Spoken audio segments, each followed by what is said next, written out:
다 함께 사도신경으로 신앙 고백드립니다.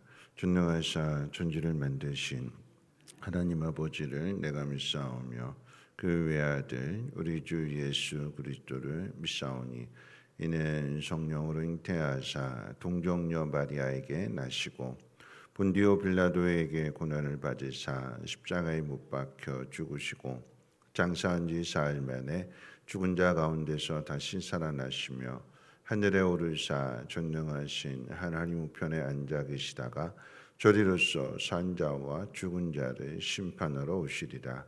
성령을 믿사오며 거룩한 공회와 성도가 서로 교통하는 것과 죄를 사하여 주시는 것과 몸이 다시 사는 것과 영원히 사는 것을 믿사옵나이다.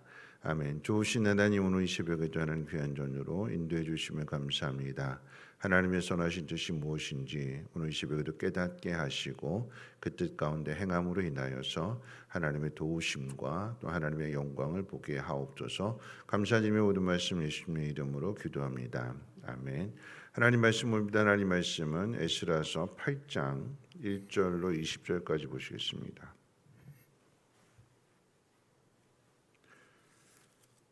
에스라서 8장 1절에서 20절까지 말씀 한 절씩 교독으로 읽겠습니다.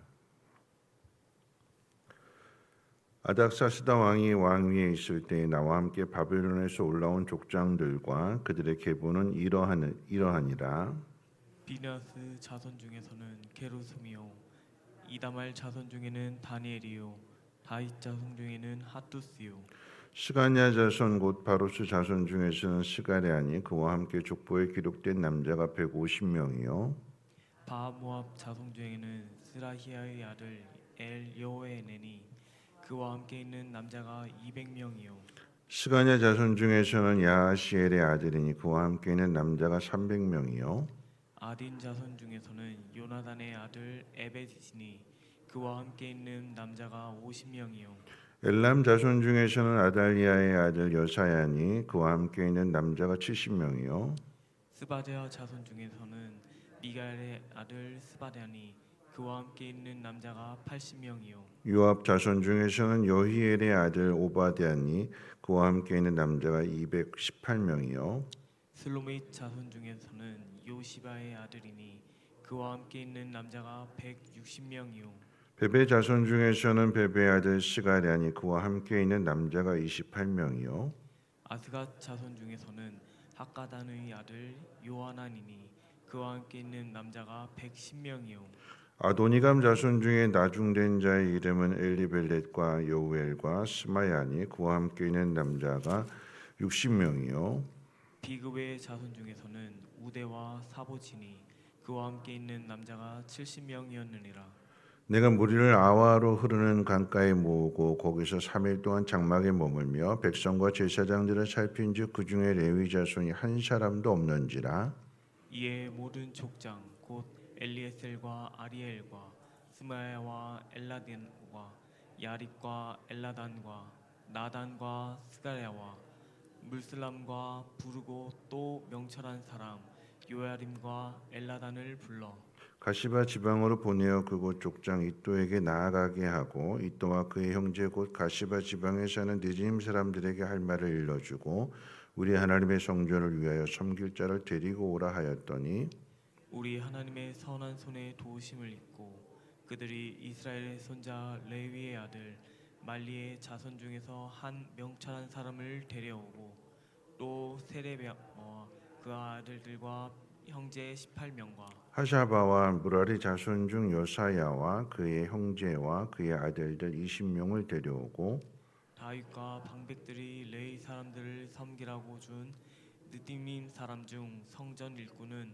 220명이었는데 그들은 모두 지명받은 이들이었더라. 아멘. 오늘 본문은 2차 귀한 자들의 명단을 소개하는 것으로 시작이 됩니다. 그런데 에스라가 그 명단 가운데 레위인이 한 사람도 없다라고 하는 것을 발견하게 됩니다. 에스라서 2장에 기록된 1차 귀한 자들의 명단을 보게 되면 제사장이 4,289명 그리고 레위인은 341명이 돌아왔습니다. 그때도 제사장에 비해서 레위인의 수가 현저하게 작았는데 2차 명단 가운데는 레위인이 아예 한 사람도 없습니다. 오늘날로 말한다라고 하면 목사는 있는데 전도사는 한 사람도 없었다라고 하는 것과 같은 의미가 됩니다.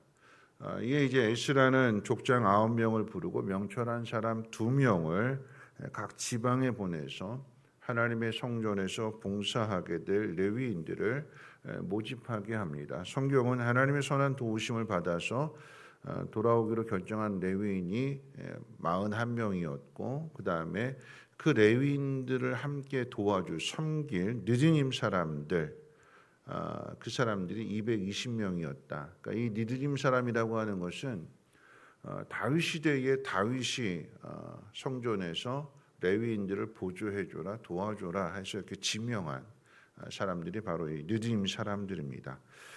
이와 같은 사실을 통해서 레위인이 2차 명단 가운데 한 사람도 없었던 이유가 뭐냐 한다라고 하면 성전 봉사일이 힘들었다라고 하는 것과 그 다음에 거기에 따른 대우를 받지 못했다라고 하는 것을 알 수가 있습니다. 앞서 이야기했던 것처럼 다윗이 이 레위인들을 수종들라고 느림 사람들을 지명해 준 것도 그만큼 성전에서 하는 일들이 힘들었기 때문이라고 하는 사실을 뒷받침해 줍니다. 힘들고 일은 힘든데 대우를 받지 못하게 되니까 그만두어야 될까요? 힘든데 거기에 대한 인정도 못 받고 대우도 못 받고 그러면 그만두어야 될까요?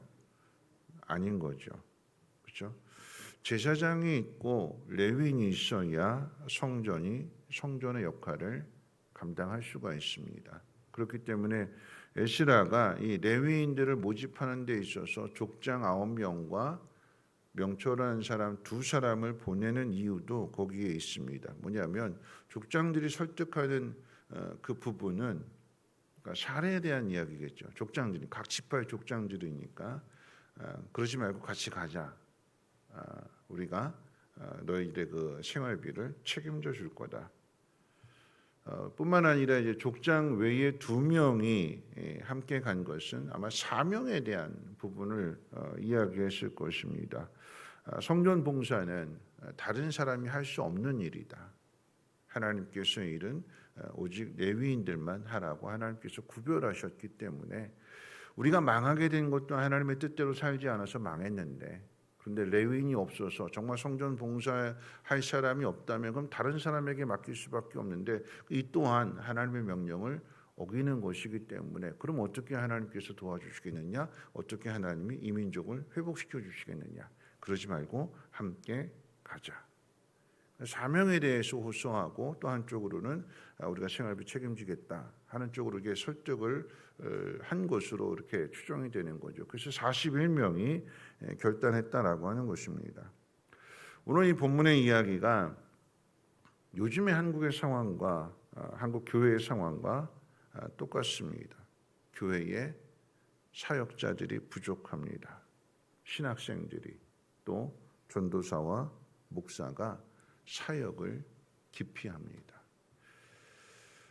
지방에 시골로 가게 되면 교회에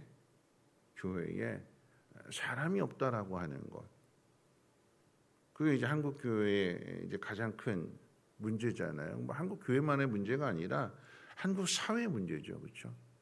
노인들만 계시고 젊은이들 다 도시로 떠나가게 돼서 그래서 도시가 점점 이제 그 기능을 잃어버리게 그 지방 도시가 기능을 점점 잃어버리게 된다. 뭐 분산이며 익산이며 이런 대도시들이 점점 약해진다. 그 이야기가 교회도 다르지 않습니다. 교회도 사역자들을 못 구한대요. 전에는 몇 년 전만 해도 이제 동기 목사님이 울산에 사역자를 구하는데 사역자를 못 구한대요. 부교육자를 못 구한대요. 근데 이게 그나마 부산은 좀 나았는데 울산보다 부산은 좀 나았는데 요즘은 이제는 부산도 사역자가 없대요. 한 200명 작년에 올해 전화가 왔는데 한 우리 교회 있다가 그만두고 이제 부산으로 가겠다고 지원서를 넣는데 그 교회 목사님 저한테 전화를 했어요. 그러면서 하는 얘기가 뭐냐면 한 200명 정도 모이는 교회인데 2년 동안 부목사를 못 구해가지고 혼자 다 구했대. 지금 이 이력서가 들어왔는데 이분이 어떤 분이냐고 저한테 이제 물어보기도 하는데 지금 못 구하면 이력서가 안 들어온대. 부산인데도 아파트 주고 뭐 한다고 해도 사역자가 없대요. 왜 사역자가 없는가? 신학교도 요즘 미달이라고 그러잖아요. 그러니까 이 목회길을 걸어가려고 하지는 않습니다. 왜 안 가냐? 그런 거죠. 일은 힘든데 사례비는 적고 그리고 욕은 많이 먹고 비판을 많이 받게 되니까 그러니까 욕 안 먹고 그냥 돈 많이 더 주는 그래서 어떻게 해요? 그냥 뭐 쿠팡 가서 일하고 주말에만 그리고 주일에만 사역하겠다고 하는 파트로 하게 되는 그러니까 이런 일들이 너무나 많이 일어나게 되니까 교회 사역자가 부족하다라고 하는 사역자를 구하기가 쉽지 않다는 것이 한국 교회의 모습입니다. 이렇게 된 가장 중요한 이유를 한번 생각해 본다면 여러분 옛날에는 교회 사람들뿐만 아니라 일반 사람들도 목회자 그러면 목사 그러면 존중했습니다. 옛날에는 부모님이라고 할지라도 자식이 목사라고 하면 되게 어려워했어요. 이름 부르지 않고 목사님 그랬거든요. 뭐 지금도 그러시는 분들도 있지만 옛날엔 그랬어요. 근데 지금은 그 존중이라고 하는 그런 마음들이 다 사라졌습니다. 너나 나나 다 똑같다라고 하는 생각들을 하게 되는 거죠. 똑같지가 않습니다. 왜 똑같지 않냐면 여러분 목회자들이 목회 활동을 하기 위해서 성경적으로 이야기한다면 레위인들의 역할을 할 수 있도록 11개 지파가 도와주는 역할을 하는 거죠. 11개 지파가 도와주지 않는다라고 하면 레위 지파는 일을 할 수가 없는 거예요. 레위 지파가 일을 할 수 있도록 하는 것은 11개 지파가 있기 때문에 그런 거예요. 또 11개 지파가 세상 가운데 나가서 하나님의 복을 받게 되고 그 일들을 하나님의 영광을 나타낼 수 있는 그 일들은 레위 지파가 이 11개 지파를 위해서 말씀을 잘 가르쳐주고 기도해주는 이 역할들이 서로 함께 가는 거예요. 서로. 누구 하나가 더 위에 있는 것이 아니라 서로 없으면 안 되는 거예요.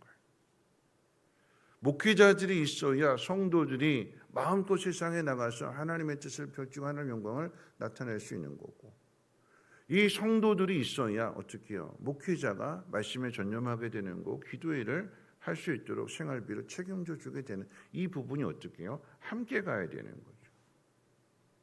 둘이 하나가 된다라고 하는 것은 여러분 가정 안에서 남편과 아내만의 이야기가 아닙니다. 여러분 교회 안에서도 어떻게 해요?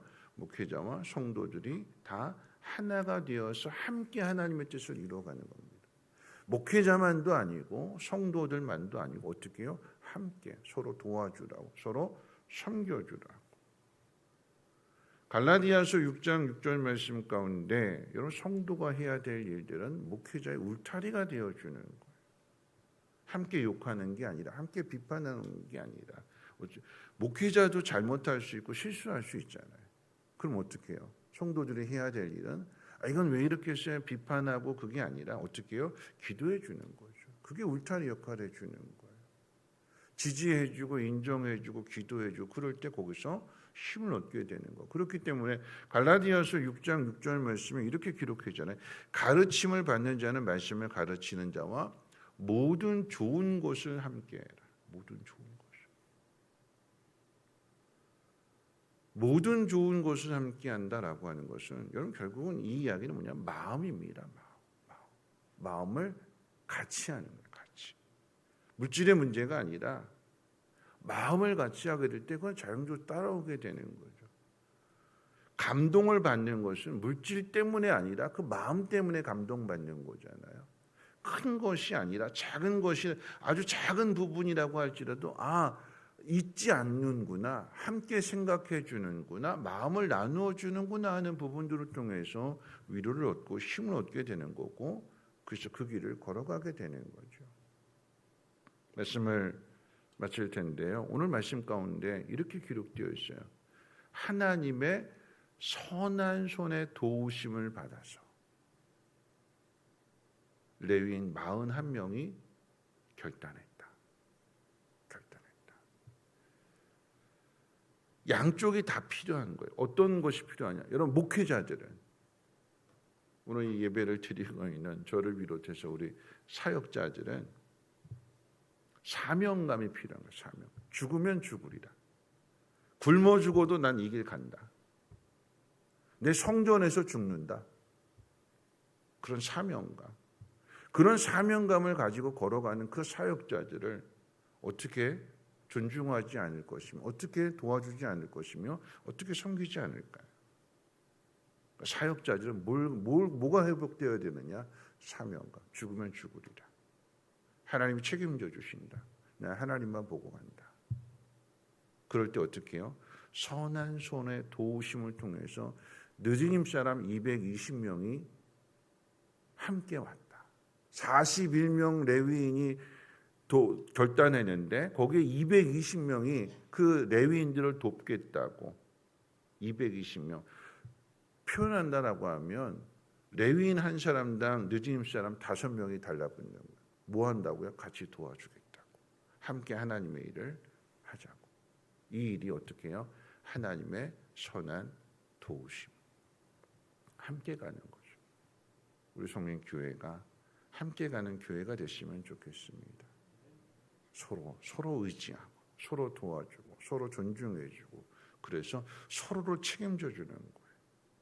목회자는 성도들의 이 영적인 하나님 말씀을 잘 가르쳐줘서 방향을 잘 잡아주고 하나님 앞으로 인도해주는 역할을 하는 거고, 성도들은 하나님 앞에 인도함을 받는 그 길 속에서 하나님의 복을 받게 될 때에 그것을 또 목회자들과 함께 나눔으로 인해서 함께 하나가 되어지게 되는 그것이 바로 교회입니다. 이 일들 가운데 하나님은 선한 손으로 도와주실 것이고 하나님의 영광을 나타내 주실 것입니다. 서로가 서로에게 마음을 나눠주고 그 속에 무엇보다도 각자에게 맡기신 그 사명으로 하나가 될 수 있는 우리 성민교회가 되시기를 주님의 이름으로 축원합니다. 우리 찬송가 595장 함께 찬송합니다.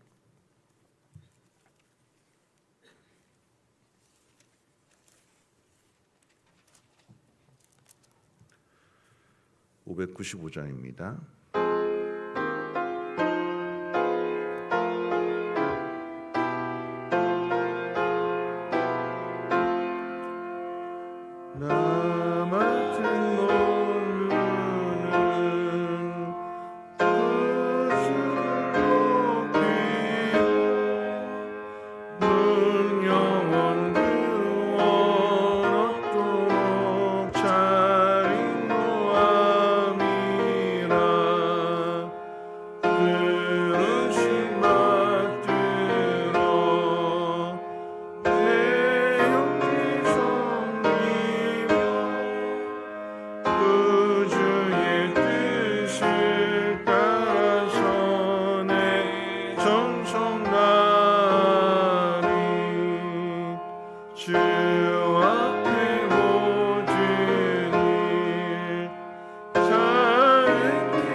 말씀 생각하면서 함께 기도하겠습니다. 하나님께서 각자에게 맡겨주신 사명이 있습니다. 우리가 회복해야 될 것은 그 사명입니다. 하나님의 부르심, 하나님 나에게 맡겨주신 일들, 죽으면 죽으리라 라고 하는 그 마음 가지고 믿음으로 결단하며 나아가게 된다면 하나님이 선한 손길로 도와주신다고 오늘 성경은 분명하게 우리에게 약속해 주고 있습니다. 내가 가는 길, 하나님 나에게 맡겨주신 그 길, 내가 믿음으로 순종하며 나아가겠습니다. 비록 앞이 분명하게 보이지 않는다 할지라도 그 길에 함께 하시는 하나님을 의지하면서 내가 그 길로 나가겠습니다. 여러분, 우리 목장 안에 우리 목자들을 위해서 기도해 주십시오. 우리 목자들이 잘 세워질 수 있도록, 그 목원들을 잘 섬길 수 있도록, 그 목원들을 위해서 말씀을 잘 가르쳐주고 또 기도해주고, 또 목원들은 그 목자들을 잘 섬기는, 교회 안에서 성도들이 또 목회자들을 잘 존중해주고, 목회자들은 그 성도들을 위해서 말씀으로 기도로 잘 섬길 수 있는 그런 성민교회가 되게 해달라고 우리 함께 통성으로 하나님 앞에 기도합니다. 사랑 많으신 하나님 아버지 감사합니다. 하나님도 하나님 말씀을 듣습니다.